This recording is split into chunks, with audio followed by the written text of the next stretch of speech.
Assalamualaikum warahmatullahi wabarakatuh. Bismillahirrahmanirrahim. Makanya saya ini kadang ya maliki sekali. Kadang saya itu maliki sekali. Kadang ya. Misalnya begini, saya beri contoh. Ini yang kisah nyata ya. Ada seorang Arabi datang ke Rasulullah. Ya, tadi kan teman-teman minta juga ilmu hadis ya. Ini satu paket saja. Itu tadi nanti kalau sampean kasih lalim itu sudah ada urusan saya tadi. Nunggu orang mati banyak tadi. Kalau nunggu, nggak usah nunggu orang mati, sarannya tadi apal tadi. Ya Rasulullah ahlak, saya ini orang yang rusak. Wama ahlakaka, lalu yang bikin rusak kamu apa? Qal waqatu imro'ati fi nahari Ramadan. Saya menjima istri saya ketika masih siang, fi nahari Ramadan, siang Ramadan. Walhasil Nabi tidak menyuruh hanya kodok, tapi menyuruh kafaroh. Kafarohnya itu merdekakan budak, atau memberi makan 60 orang miskin, atau puasa berapa? Puasa 60 hari. Atau urut merdekakan budak, atau puasa 60 hari, atau memberi makan sitina miskin. Oke, kita sepakat ya, hadis itu sahih dan diulang-ulang oleh Ashabus Sunan. Oke, riwayatnya agak masalah. Sekarang kita analisis maknanya. Sekarang sampean saya tanya, kalau anda misalnya sekarang jam berapa ini? Misalnya sekarang jam 9 kurang seperempat Ramadan, terus anda rokok atau anda ngopi, kepengen ngopi terus ngopi tanpa udhrin syar'iin, anda hanya wajib qadha apa bayar kafarah? Tidak sampean jawab. Rata-rata kiai kita, oh mau wajib qadha Gus karena gak jima. Sing seru kafarah itu nak jima. Kan ngombe kopi be jima beda. Pertanyaannya tuh lucu, ini naik secara fikih masalah. Masalahnya begini. Jima bojo itu tidak zina. Jima bojo itu zina apa enggak? Enggak. Berarti dengan makan bedanya apa? Sama kan? Sama-sama amrun mubah. Sesuatu yang boleh. Kenapa hukumannya berat? Makanya kata Imam Malik, ndak itu nilainya. Nilainya adalah hadku hurmati Ramadan bi ghairi udhrin syar'iyyin. Makanya kata Imam Malik, siapapun yang makan fina hari Ramadan, iftar apapun fina hari Ramadan bi ghairi udhrin syar'iyyin, maka hukumnya sama dengan jima fina hari Ramadan. Karena sama-sama ihlak ifsad hurmata Ramadan bi ghairi udhrin syar'iyyin. Lenda ini ilmiah. Kamu tidak harus cocok, tapi otak kamu harus percaya. Loh iya kan beda kan? Saya secara nafsu tidak cocok, cek berarti. Tapi ilmiah saya setuju. Kalau Kiai Kandani itu kan pasti pakai badul amsilah, kan nggak mungkin semua contoh disebut. Cong penak melaku-melaku jogeman delok wedok iku mari setan. Mboten delok Mbah, nyekel lho malah parah to. Ndak bisa. Makanya ini masalahnya lafaz. Ini kembali ke Imam Syafi'i bilisanin arabiyyim mubin. Ketika seorang kiai bilang, "Cung jogeman delok cah wedok," adalah mengungkapkan al-muharramat. Bukan mentaksis yang haram itu hanya melihat. Saya ulang lagi ya, ketika seorang kiai bilang cung jogeman delok wedok sing haram, itu semangatnya adalah melawan keharaman, bukan mentaksis yang haram hanya delok. Itu di Quran normal semua, di semua lugat ya biasa. Itu kan sama seperti misalnya seorang mbah ngasih uang cucunya, cung tak kayak duit 100.000, cung gue tuku es, terus gue mendingan, nah ragu tuku es haram iki kan ngongkone tuku es. Lah kepen putumu mati kan nyeben 100.000 gue tuku es.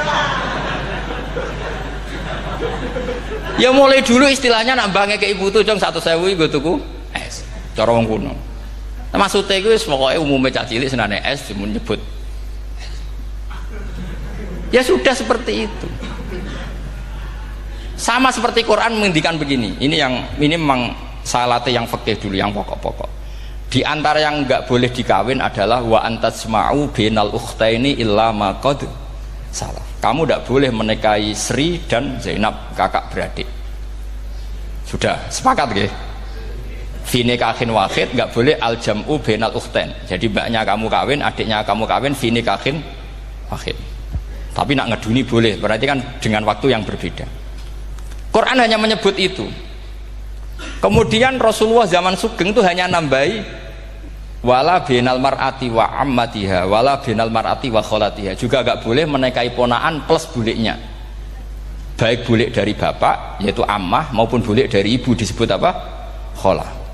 Kemudian ulama fikih merasa ada yang kurang, ditambahi lagi, dua perempuan yang andekan yang satu itu lelaki kok haram nikah, berarti haram jam'u fi nikahin wahid. Misalnya cucu rabibahnya boleh ndak? Nggak boleh kan? Berarti kalau sampai mengumpulkan cucu dan mbahnya fi nikahin wahid juga ndak boleh. Tapi orang yang waras itu tidak akan nyalahkan Quran ketika tidak lengkap.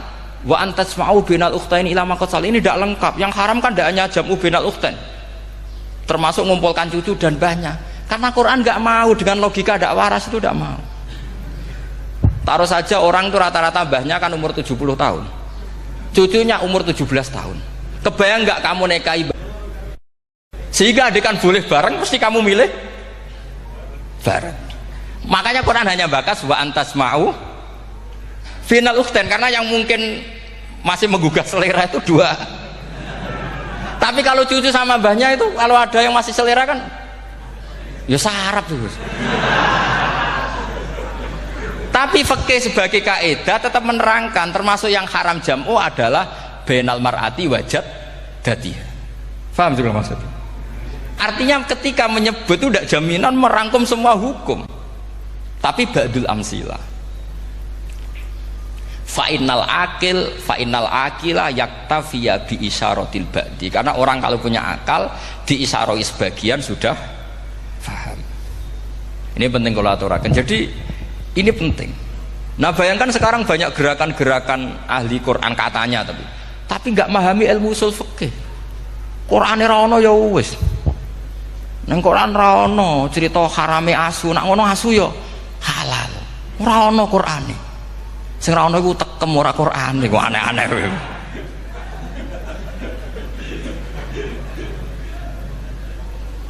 Itu kan sama, terus sampean misalnya tadi jam 09.00 Ramadan tambah udzurin syariyin terus mangan mie rokokan.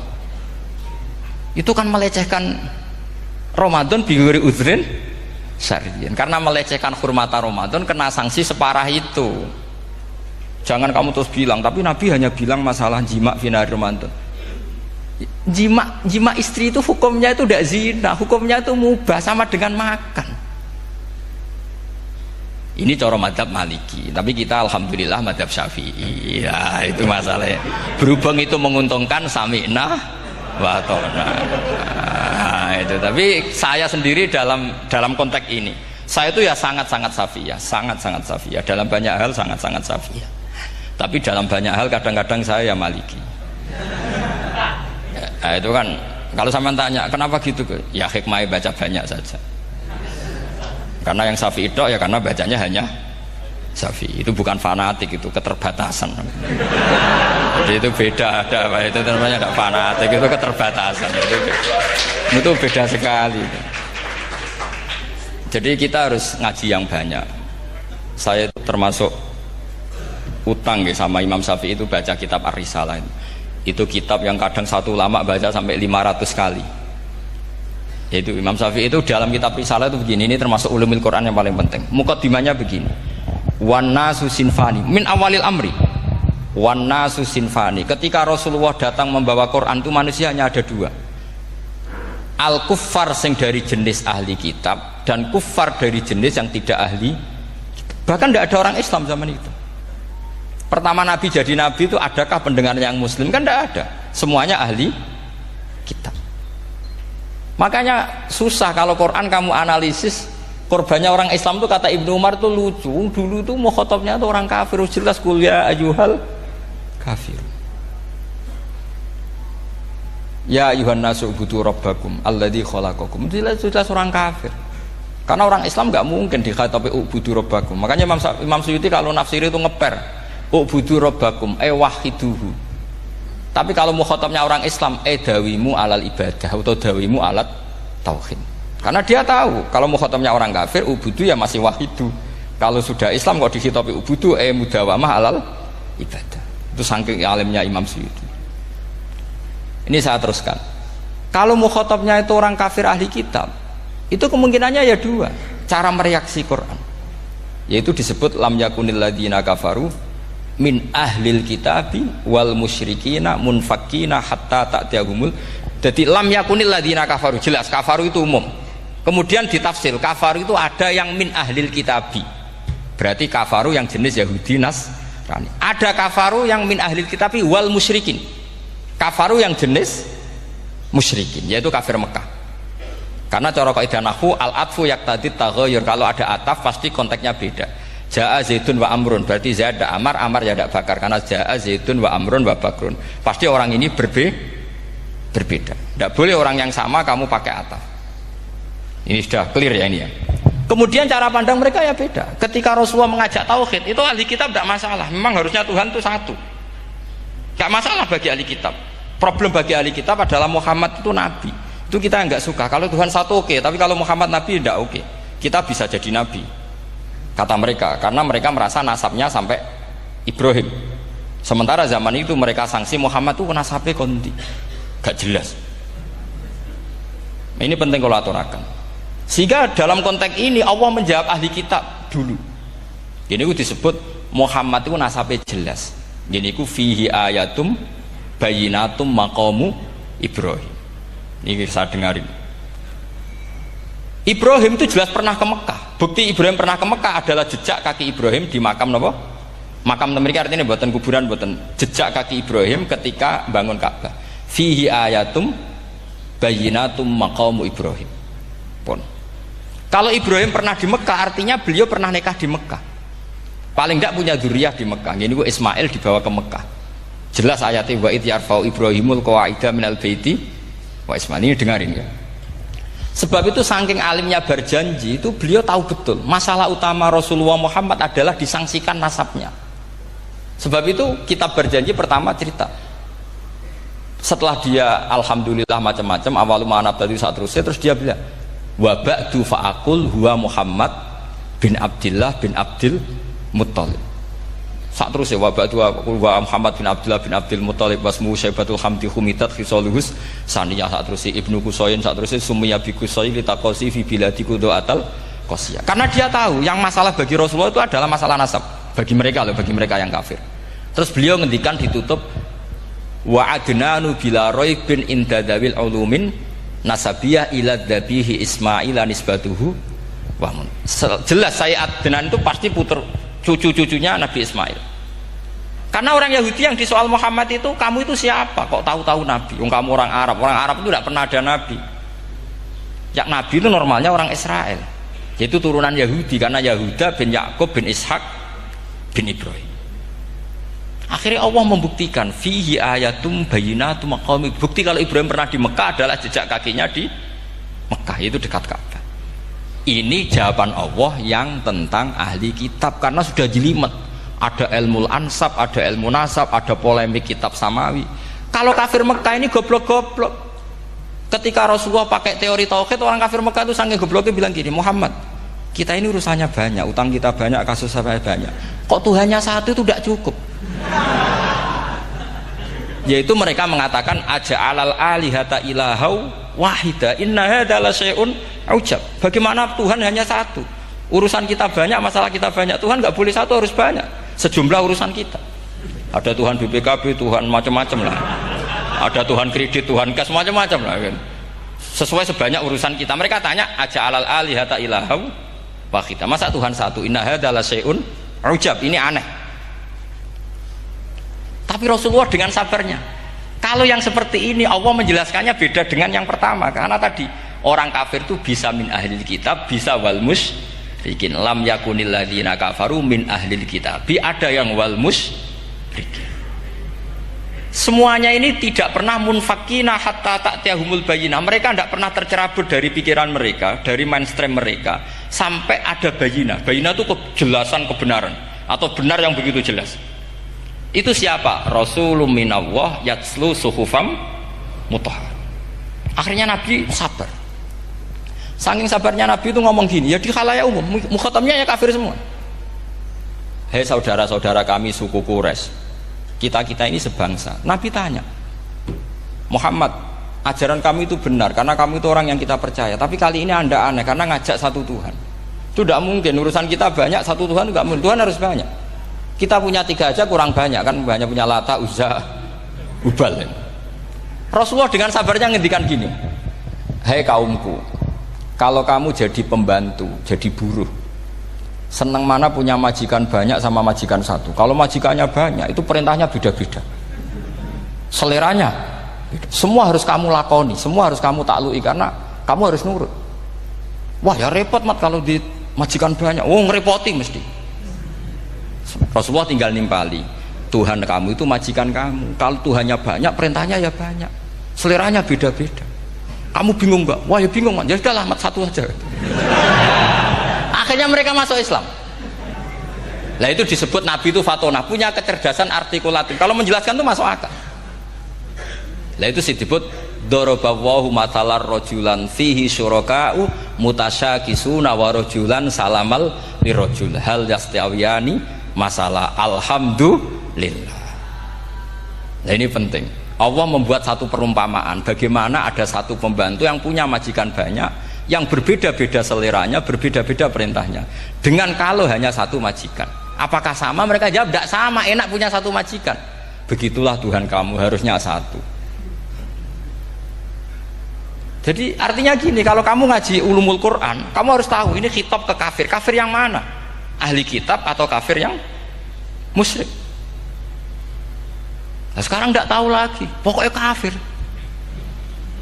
Makanya kalau orang berdebat dengan mereka itu tidak goblok meneh. Waduh.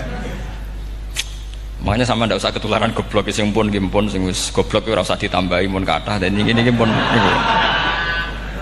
Ya karena kita ngaji jelas Qur'annya kan lam yakunil ladzina kafaru, itu masih ada min lil bayaniyah atau min lil bayanil jinsi. Kafaru itu sopo? Siji min ahlil kitab, 2 kafaru sing wal musyrikin. Dua-duanya tidak pernah munfakina hatta ta'tiyahumul bayinah. Mereka tidak akan tercerabut dari pikirannya sehingga ada bayinah. Bayinah itu siapa? Rasulun minallah yatslu sufam. Nah ketika Nabi menjelaskan asal usul nasabnya, bahwa Sayyid Adnan itu ila Ismail, Ismail jelas putra Nabi Ibrahim, mereka terus baru iman karena ada fihi ayatum bayyinatum maqamun apa Ibrahim.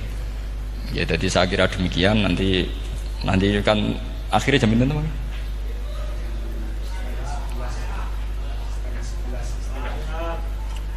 Oh ini jam berapa istiwa? Nggak, terus saya pikir nih gue, kalau misalnya tadi ada tanya jawab, ya tanya jawab cara ngalim saja kan, itu lebih realistis. Karena kalau sampean iskal, misalnya saya iskal dengan ini kan malah bingung kan. Kalau kamu terkenal pinter, iskal kita goblok ya.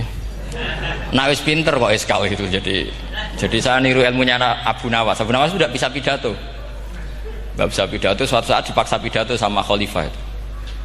Hei para hadirin, kamu pinter apa goblok?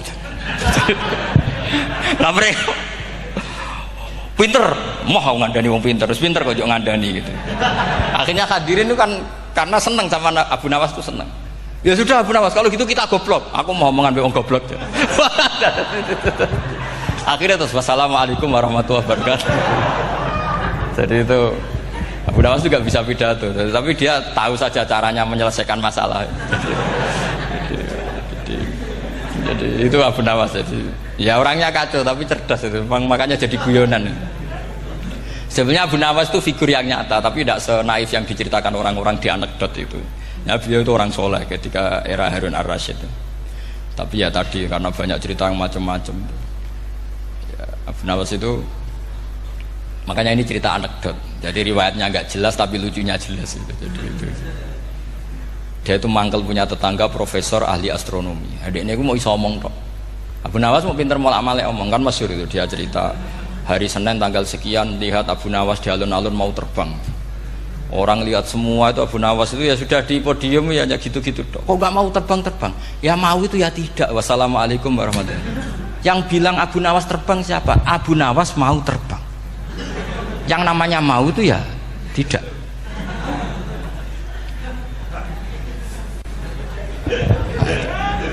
Pernah dia itu lomba sama Harun ar-Rasyid, siapa paling banyak pengunjung rumahnya di alun-alun. Harun ar-Rasyid bikin khemah, dia bikin khemah.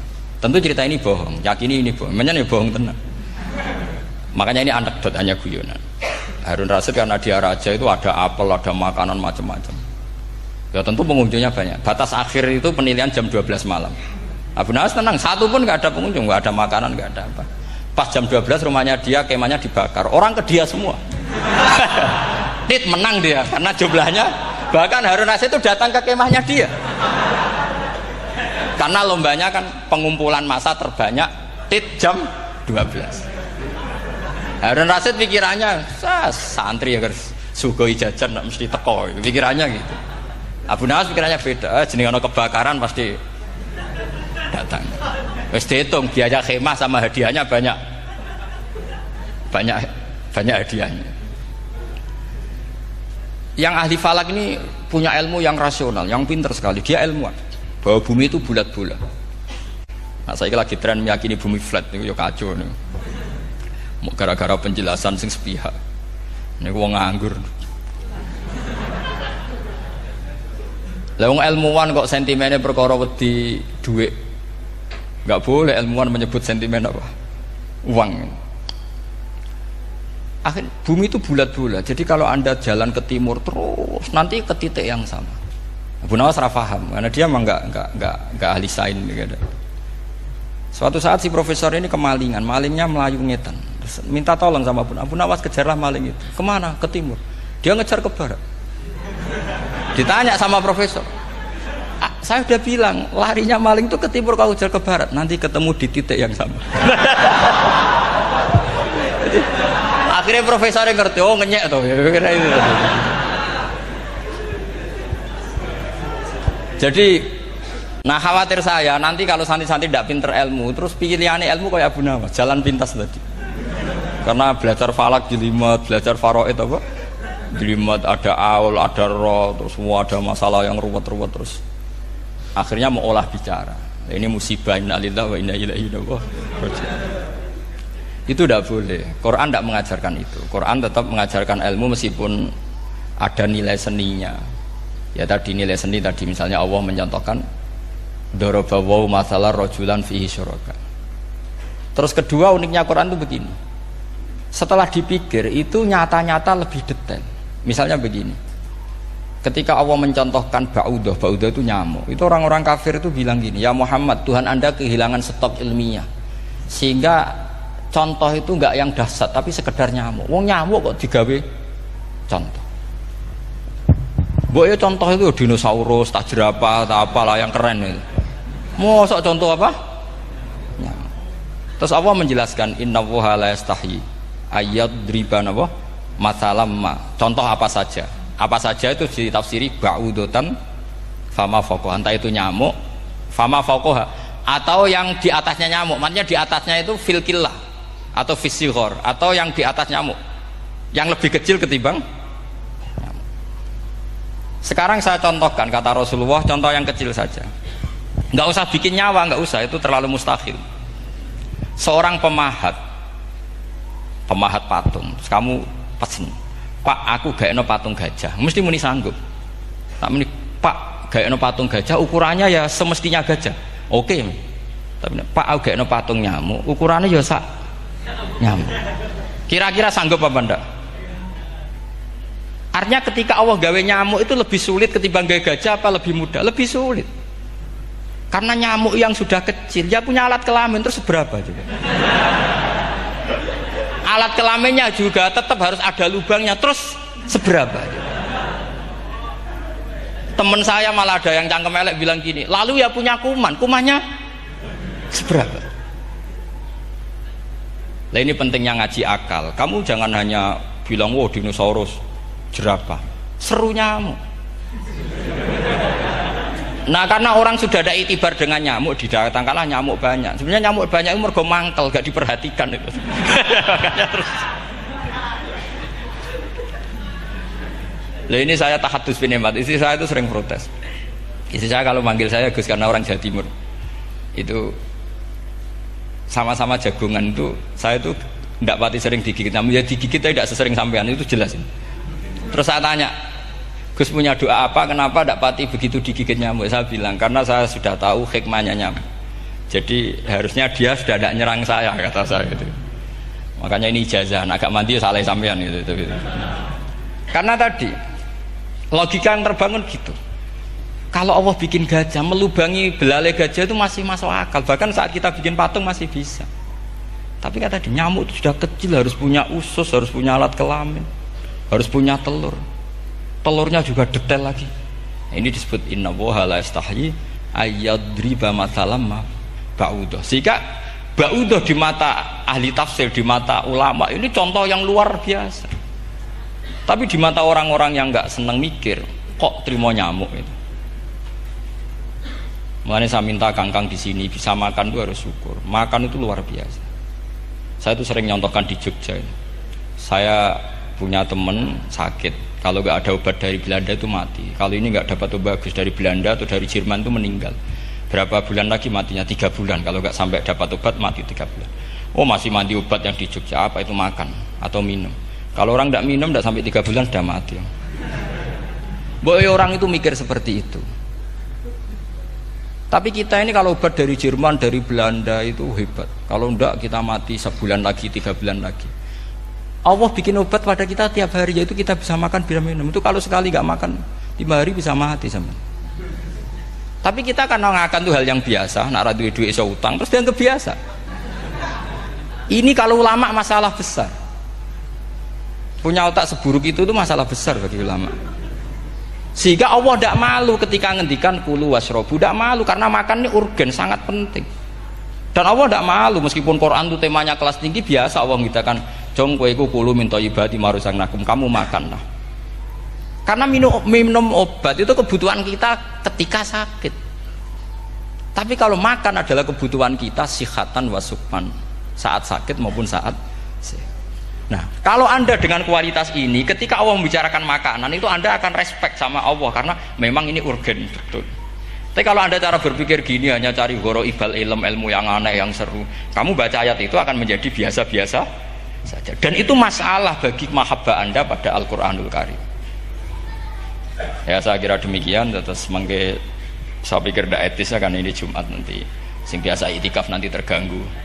Nanti saya ada ke problem. Ya kalau ada tanya jawab ya saya mohon tadi ya. Karena ini zaman akhir, saya memang butuh sekali. Kenapa saya mau datang? 1, hormat Kiai Hanan. 2, saya memang ingin banyak mufassir lagi. Jangan hanya lewat baca terjemah kemudian merasa menjadi ahli apa? Quran atau ahli tafsir, itu musibah besar itu. Masalah besar itu. Ya pokoknya saya mohon lah. Ya setidaknya gitu. Misalnya orang kafir, kamu cari saja orang kafir.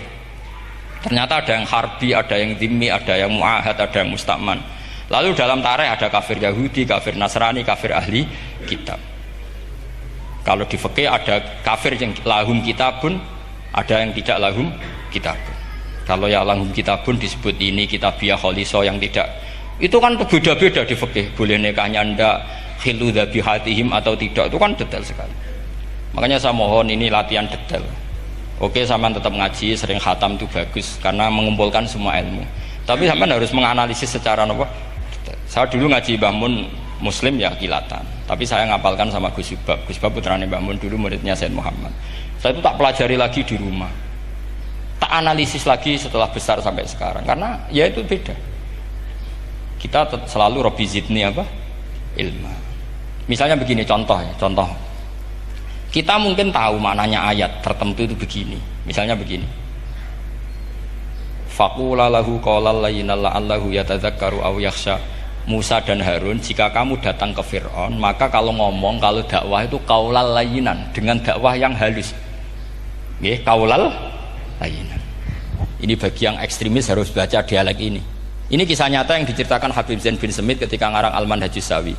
Juga diulang-ulang di beberapa kitab. Suatu saat ada ustadz corong Jawa Kemelinti datang ke Harun Ar-Rasyid. Harun Ar-Rasyid ini Banil Abbas, termasuk zuriyahnya Abdullah bin Abbas. Karena Harun Ar-Rasyid sebagai khalifah tentu salahnya banyak, namanya pejabat pasti salahnya banyak. Meskipun kebaikannya juga banyak, tapi salahnya juga banyak. Kalau kita kan tidak pejabat, salahnya tidak banyak, tapi prestasinya juga tidak banyak. Ya kan, misalnya ada tamu Raja Salman katanya hormat tamu wajib, kamu kan tidak bisa hormat. Karena dia juga tidak mau dihormati kita kan. Nah terus si ustadz tadi datang begini, Saya itu masih hafal teksnya. Ya Amirul Mukminin, inni nasihun lak famusyaddidun alaika fala tajidanna ala nafsika fi nafsika alayya syai'an. Saya ini mau nasihati Anda, tapi saya maaf sekali karena nasihat saya ini kasar sekali. Musyaddid itu kasar, keras. Fala tajidanna fi nafsika alayya syai'an. Saya mohon jangan dimasukkan hati lah. Makanya terjemah bebasnya jangan masukkan hati. Katanya Harun Rasyid langsung marah. Uskut ya jahil, kamu itu ustadz bodoh. Kamu tidak boleh keras sama saya. Dia masih bantah, saya keras sama Anda karena Anda salahnya banyak. Terus apa kata Harun ar-Rasyid? Inna wa ta'ala qad arsala man huwa khairum minka ila man huwa syarrum minni wa ma'adzalika qala ta'ala faqula lahu qaulal layyinan. Allah mengutus orang yang jelas lebih baik ketimbang kamu, yaitu Musa dan Harun. Musa dengan ustadz ini baik mana? Tidak, sama jawab saja. Baik Nabi Musa kan? Ilaman huwa syarrun minni. Fir'aun dengan Harun ar-Rasyid buruk mana? Buruk Fir'aun.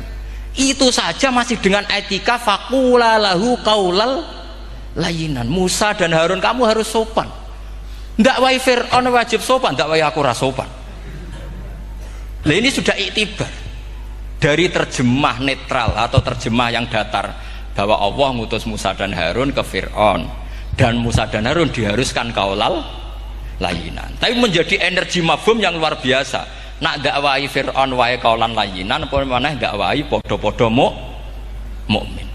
Makanya kata Harun Rasyid, uskut ya jahil, inna wa ta'ala qad arsala man huwa khairum minka ila man huwa syarrun minni wa ma'adzalika qala ta'ala faqula lahu qaulal layyin.